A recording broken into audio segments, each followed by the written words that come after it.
पूरा वैशाली नगर आज दुल्हन की तरह सजा हुआ था। एक खास उत्सव की तैयारी चल रही थी, वैशाली की नगर वधू चुनने का उत्सव। एक से बढ़कर एक खूबसूरत लड़कियां आई हुई थी। सभी गलियां और राजमहल पूरे भारतवर्ष से मंगाए गए महंगे फूलों की सुगंध से महक रहे थे। चारों तरफ खुशी का वातावरण था। पूरे नगर में ढोल नगाड़े बज रहे थे, जिसकी आवाज दूर दूर तक सुनाई दे रही थी। सबके मन में एक सवाल था, कौन सी अप्सरा बनेगी वैशाली की नगर वधू।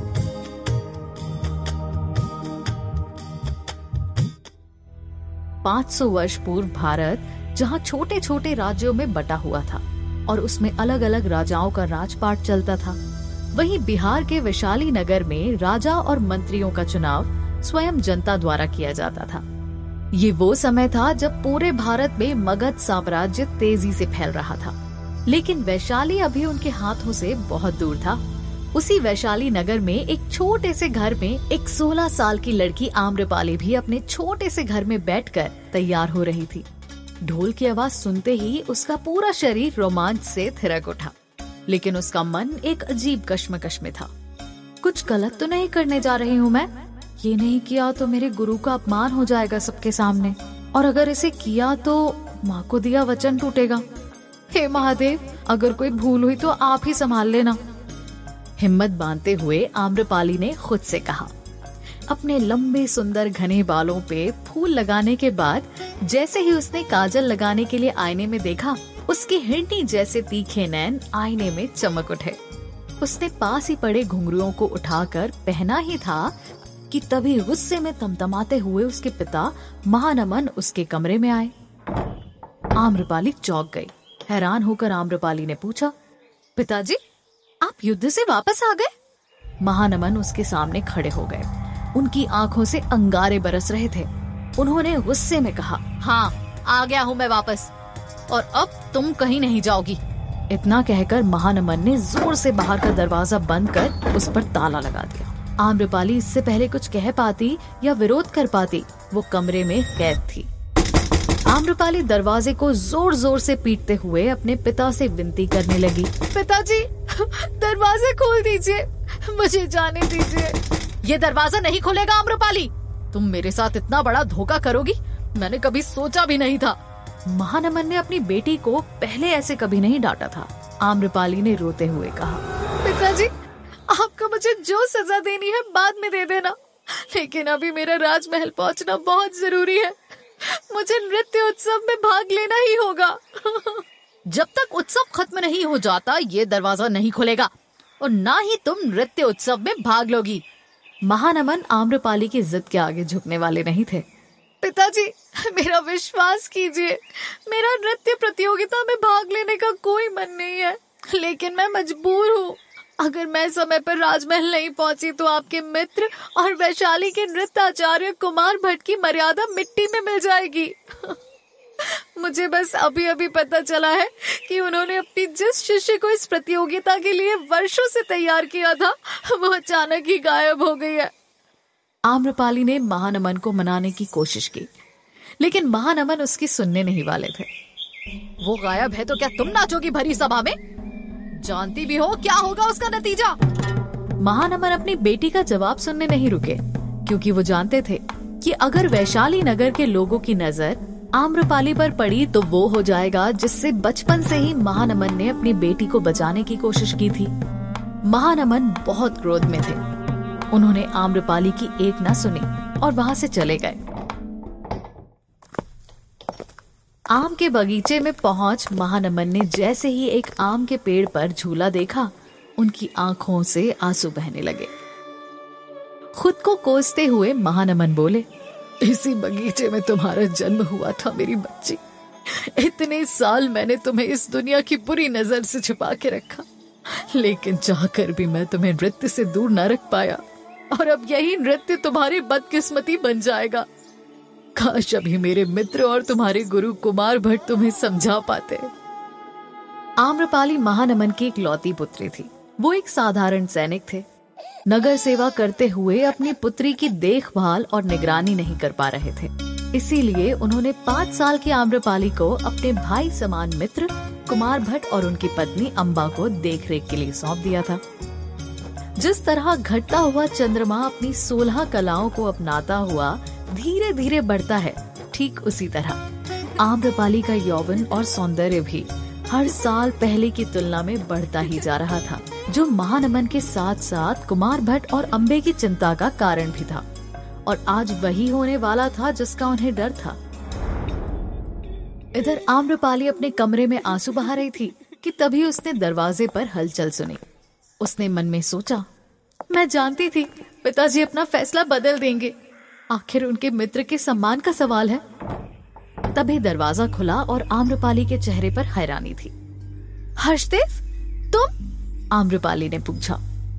हर्षदेव आम्रपाली का बचपन का मित्र था। उसका चेहरा लाल था। वो हड़बड़ाते हुए बोला, हाँ, अब जल्दी चलो, इससे पहले तुम्हारे पिता यहाँ आ जाएं। आम्रपाली ने एक बार अपने छोटे से घर को देखा। बचपन से बस यही दुनिया थी उसकी। आज पहली बार वो अपनी इस दुनिया को छोड़कर बाहर निकल रही थी। ये देख उसकी आंखें भर आईं।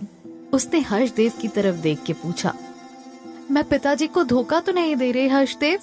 हर्षदेव ने उसे हिम्मत बांधते हुए कहा, कैसा धोखा? अपने गुरु और पिता के सम्मान की रक्षा करना ही एक बेटी का कर्तव्य है।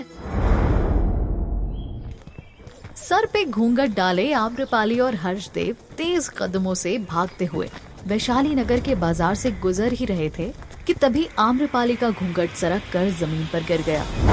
आम्रपाली ने रुक कर वो दुपट्टा उठाने की कोशिश की तो उसे लगा मानो 100 जोड़ी आंखें उसे घूर रही हों। इतनी सुंदर लड़की, ये कौन है? कौन है ये? क्या ये वैशाली की रहने वाली है? आश्चर्य से आम्रपाली को देखते हुए एक आदमी ने दूसरे से पूछा, नहीं, इसे पहले तो कभी वैशाली में नहीं देखा। जरूर ये कोई नृत्यांगना है जो उत्सव में भाग लेने आई है। दूसरे ने जवाब दिया, गजब का सौंदर्य है इसका, स्वर्ग लोक की अप्सरा लगती है। इसको प्रतियोगिता तक पहुंचने नहीं दूंगा, ये मेरी वधू बनेगी। ये सुनते ही दूसरे आदमी ने अपनी तलवार निकाल ली। ये तुम्हारे नहीं, मेरे घर जाएगी। मुझे रोकने की कोशिश मत करना वरना चीर डालूंगा।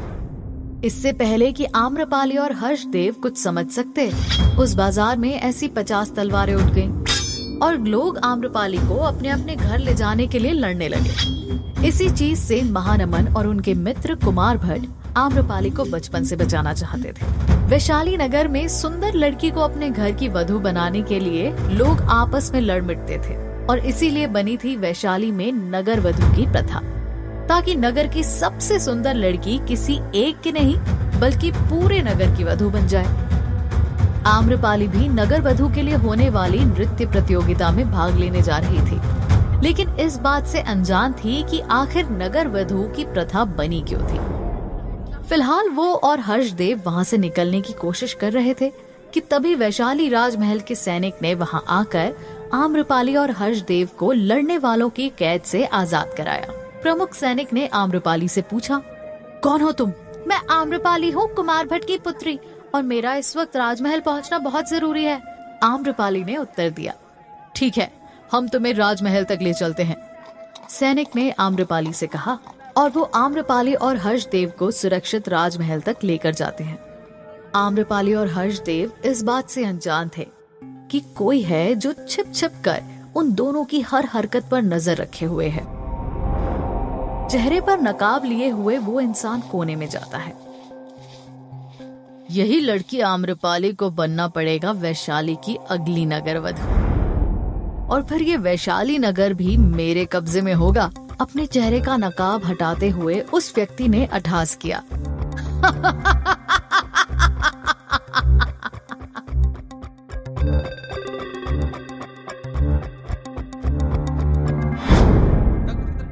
उधर वैशाली के राजमहल में देश विदेश से आई कई सुंदर नर्तकियां नृत्य अभ्यास कर रही थी। तभी आम्रपाली हर्षदेव के साथ वहां पहुंचती है और अचानक से सबकी नजरें उसकी तरफ मुड़ जाती हैं।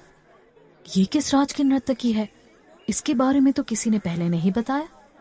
पूरी सभा में फुसफुसाहट होने लगी। सुना है नगर में थोड़ी देर पहले इसके कारण कुछ लोगों में लड़ाई होने लगी थी। कहीं से ये आवाज आती है। आम्रपाली अपने ऊपर किए जाने वाले सभी कटाक्षों को ध्यान से सुनते हुए मंच की ओर बढ़ रही थी कि तभी उसे उस भीड़ में से 2 हाथों ने खींचा और एक कोने में ले गया। आम्रपाली ने डर से आंखें बंद कर ली। पल भर बाद उसकी आंखें खुली तो उसके सामने उसके गुरु पिता कुमार भट्ट थे। आम्रपाली, बेटी तुम यहाँ क्या कर रही हो? उनकी आंखों में देख दृढ़ता के साथ आम्रपाली ने उत्तर दिया, मैं नगरवधु के चुनाव के लिए होने वाली नृत्य प्रतियोगिता में भाग लेने आई हूँ गुरु पिता। आम्रपाली के हाथ को और कसकर पकड़ते हुए कुमार भट्ट ने कहा, तुम ऐसा नहीं कर सकती, मैं तुम्हारा गुरु पिता हूँ। एक नृत्याचार्य की बेटी इस प्रतियोगिता में भाग नहीं ले सकती। ये राज्य के नियमों के विरुद्ध है। दर्द को छुपाते हुए आम्रपाली ने कहा, लेकिन गुरुपिता, आपने जिस श्री विद्या को सालों इस प्रतियोगिता के लिए तैयार किया था, उसने आपको और वैशाली को धोखा दिया है। ये सुनकर कुमार भट्ट सन्न रह गए। आम्रपाली का हाथ छोड़ उसकी आंखों में देखकर कुमार भट्ट ने कहा, जो भी हो, लेकिन एक नृत्याचार्य की पुत्री का नृत्य प्रतियोगिता में भाग लेना राजद्रोह है। आम्रपाली ने कहा, आपने मुझे पाला जरूर है, लेकिन मेरे असली पिता आप नहीं बल्कि महानमन है। इस कारण मैं इस प्रतियोगिता में भाग लेने के लिए सामर्थ्य हूँ। कुमार भट्ट को अपने कानों पर यकीन नहीं हो रहा था। जिस पुत्री को उन्होंने बड़े लाड प्यार से पाला था, आज वो उनके विरुद्ध खड़ी थी। ये सुनने के बाद कुमार भट्ट लाचार होकर आम्रपाली की आंखों में देखते रह गए, कुछ बोल नहीं पाए। सभी नर्तकियां मंच पर आ जाएं। मंत्री द्वारा घोषणा हुई। घोषणा सुन सभी नर्तकियां मंच के नजदीक आती हैं। इसी बीच खबर सुनाई गई कि वैशाली की तरफ से नगरवधु प्रतियोगिता में भाग लेने वाली कुमार भट्ट की शिष्या श्री विद्या प्रतियोगिता में भाग नहीं लेगी। ये सुनकर सबके मन में एक ही सवाल था, जब वैशाली की ही नर्तकी प्रतियोगिता में नहीं होगी तो निर्णय कैसे होगा?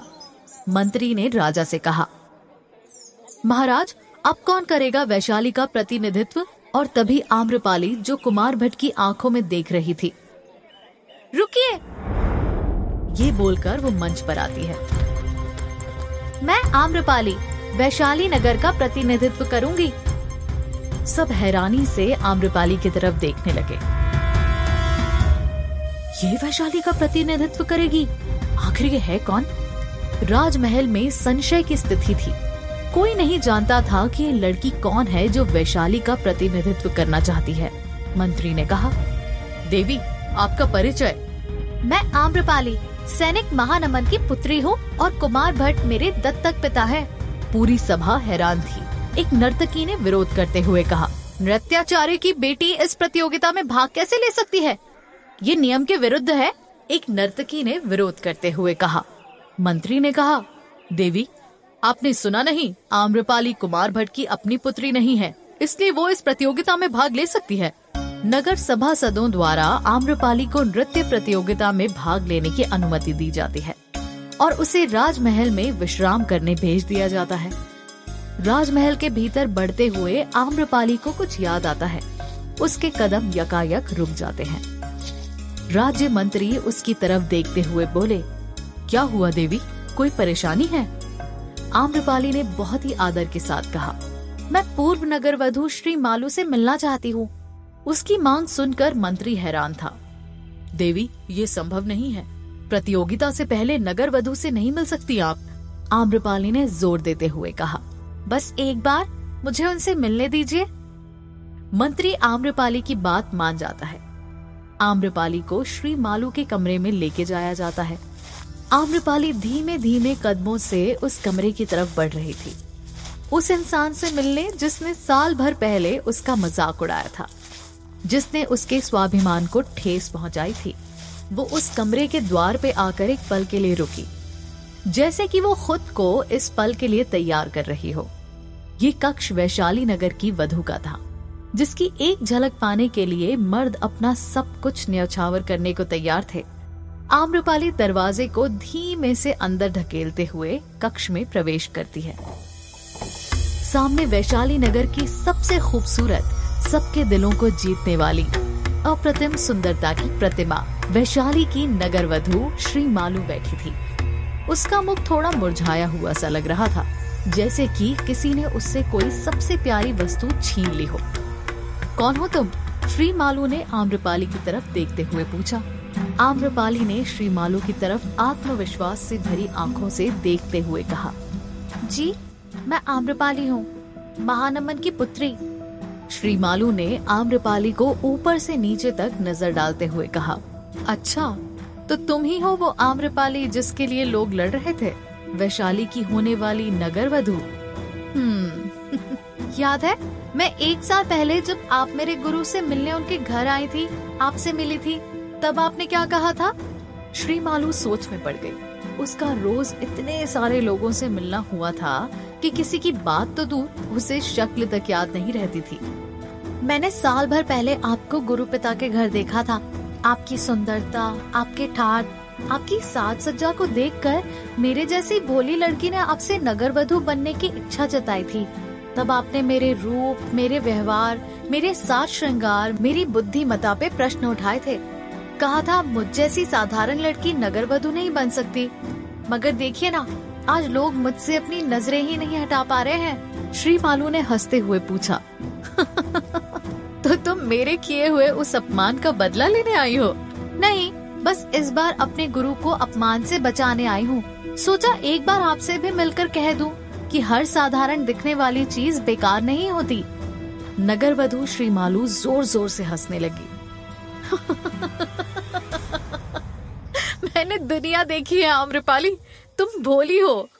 तुम तब भी नहीं जानती थी कि नगरवधू क्या होती है और आज भी नहीं जानती। अफसोस। चली जाओ आम्रपाली, भाग जाओ इस राजमहल से, इस नगर से। ये जगह तुम्हारे लिए नहीं। आम्रपाली ने श्री मालू को ऊपर से नीचे तक देखा। आज श्री मालू उसे एक डरी हुई, हारी हुई औरत की तरह दिख रही थी। उसने श्री मालू से कहा, नहीं जाऊंगी यहाँ से जब तक अपने कर्तव्य का पालन न कर लूं। नृत्य प्रतियोगिता जितना मेरा ध्येय नहीं, उसमें भाग लेना मेरा ध्येय है, ताकि मेरे गुरु पिता पर कोई उंगली न उठाए कि उनके पास कोई ऐसी शिष्य ही नहीं जो इस प्रतियोगिता के लायक हो। आम्रपाली का नगरवधू बनने का उत्साह देखकर श्री मालू हैरान थी। उसे यकीन नहीं हो रहा था कि कोई नगरवधू बनने के लिए इतना उत्साहित कैसे हो सकता है। उसे मन ही मन आम्रपाली के लिए बुरा महसूस होने लगा। उसे समझ आया कि आम्रपाली इस नगरवधू की असलियत से अभी तक अनजान है। उसे नहीं पता है कि नगरवधू बनना एक सौभाग्य नहीं, अभिशाप है। एक ऐसा अभिशाप जो एक स्त्री का पूरा जीवन बर्बाद कर देता है। आम्रपाली, क्या तुम्हें पता है कि नगरवधू का मतलब क्या होता है? हाँ, मुझे पता है और मैं बनने के लिए भी तैयार हूँ। आप देखना, मैं अब तक की सबसे सर्वश्रेष्ठ नगरवधू कहलाई जाऊंगी। मुझे पछतावा हो रहा है कि काश मैं उस दिन तुम्हें इस नगरवधू की सच्चाई बता देती, तो आज तुम इस महल में ऐसे बेड़ियों में बंधी ना खड़ी होती। आम्रपाली ने थोड़ा अकड़ दिखाते हुए कहा। ये कैसी बातें कर रही हैं आप? नगरवधू बनना कोई बेड़ियों में बंधना थोड़ी ना है। ये तो बेड़िया हटने जैसा है। आज मैं कितना आजाद महसूस कर रही हूँ। आप ये सब मुझे केवल इसलिए बोल रही है ना क्योंकि आपको मुझसे जलन हो रही है? मेरी सुंदरता, मेरी काबिलियत से आपको ईर्ष्या हो रही है? नहीं आम्रपाली, तुम मेरी बात समझ नहीं रही हो। और मुझे समझनी भी नहीं है। मैं बस यहाँ आपसे एक बार मिलने आई थी और आपको याद दिलाने आई थी कि जिसको एक दिन आपने नकारा और गवार बोला था, आज वो वैशाली की नगरवधू बनने जा रही है। अब मैं चलती हूँ। इससे पहले कि श्री मालू कुछ और बोलती, आम्रपाली तेजी से उनके कक्ष से बाहर निकल गई और दरवाजा बंद होने की जोरदार आवाज पूरे महल में गूंज गई। तुम्हें अभी जरूर लोगों की चकाचौंध में इस नगरवधू की असलियत दिखाई नहीं दे रही है, लेकिन जिस दिन तुम्हारा असलियत से सामना होगा, दोबारा कभी किसी को नगरवधू बनने के लिए नहीं बोलोगी। श्री मालू ने बड़े दुखी भाव से मन में सोचते हुए कहा।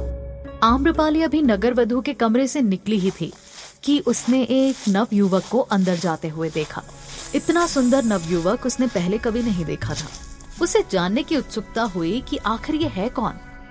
आम्रपाली उत्सुकतावश फिर से नगरवधू श्री मालू के कमरे के दरवाजे की तरफ बढ़ी, लेकिन तभी जोर से वो दरवाजा बंद हो गया। आम्रपाली ने दरवाजे पर खड़े कुछ सुनने की कोशिश की, लेकिन उसे कुछ ढंग से सुनाई नहीं दिया।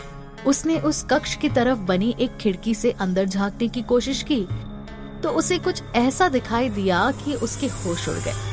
उसका पूरा शरीर कांपने लगा। नवयुवक अपने से 2 गुने उम्र की नगरवधू के सामने उसके बाजू को जोर से भींचे खड़ा था। उसके चेहरे पर अजीब सी हंसी थी। श्रीमालू के वक्ष का वस्त्र नीचे गिर चुका था। वो याचना कर रही थी, मान्यवर, आज नहीं करवाइए मुझसे ये सब। आज नगरवधू के रूप में मेरा अंतिम दिन है। आज आपकी दी हुई पीड़ा को नहीं सह पाऊंगी मैं। वो नवयुवक अब आदमी नहीं राक्षस सा लग रहा था। उसने जोर से हंसते हुए कहा, श्रीमालू, तुम मुझे क्या इस नगर के किसी भी पुरुष को संभोग से मना नहीं कर सकती। अभी भी नगरवधू हो तुम पर वैशाली नगर के सारे पुरुषों का हक है। और फिर उसने श्रीमालू को जोर से अपनी बाहों में जकड़ लिया। वैशाली की नगरवधू एक पठार की मूर्ति की तरह उस नवयुवक की जकड़ में खड़ी थी। आम्रपाली एक पल भी वहां नहीं ठहर पाई। ये तो गलत है। नहीं, ये सच नहीं है। एक नगरवधू, नहीं, ऐसा नहीं हो सकता। आम्रपाली के कांपते होठों से कुछ शब्द निकले जो बस उसी के कानों तक पहुंच पाए। वो उस कमरे से, नगरवधू से, उस प्रतियोगिता से दूर भाग जाना चाहती थी। उसने सभागृह में हर्षदेव को ढूंढा और उसे खींचते हुए उस राजमहल से बाहर निकल गई। उसके कदम उसकी घर की तरफ ही थे। हर्षदेव ने कई बार पूछा, आम्रपाली क्या हुआ, बताओ तो। मगर वो बस एक ही बात की रट लगाई हुई थी, मुझे पिताजी के पास पहुंचना है। वो समझ गई थी कि क्यों उसके पिता और गुरु पिता उसे इस प्रतियोगिता में भाग नहीं लेने देना चाहते थे। अपने गुरु के सम्मान को बचाने के लिए उसे इतनी भारी कीमत देनी पड़ेगी, ये उसने कभी नहीं सोचा था। वो हताश भागे जा रही थी। उसकी सांसें तेज चल रही थी और घबराहट से गला सूख रहा था। वो दौड़ती हुई उस आम के बगीचे में पहुंची जहां उसके पिता हारे हुए से बैठे थे। उसे इस अवस्था में देख महानमन आता चौंक गए। अरे आम्रपाली, क्या हुआ? महानमन चिंता जताते हुए उसकी तरफ बढ़े। आम्रपाली ने खुद को संभालते हुए कहा, पिताजी, मुझे वैशाली की नगरवधू नहीं बनना है। मुझे बस आपकी बेटी बनकर रहना है। आम्रपाली के मुंह से इन शब्दों को सुनकर महानमन के होश उड़ गए। उन्होंने अपनी कांपती हुई बेटी को गले लगा लिया और धीरे से बोले, मेरी बच्ची, अब तुम अपना नाम इस प्रतियोगिता से वापस नहीं ले सकती। वो राजद्रोह कहलाएगा और इसके लिए तुम्हें और मुझे मृत्यु दंड दिया जाएगा। उसी वक्त एक सैनिक की आवाज आई, आम्रपाली, आपको इसी वक्त महल चलना होगा। सैनिकों, मदद करो इनकी। जैसे ही आम्रपाली पलटी, उसने देखा उसी बगीचे में एक पेड़ के पीछे कोई शख्स छुपकर उसे देख रहा था।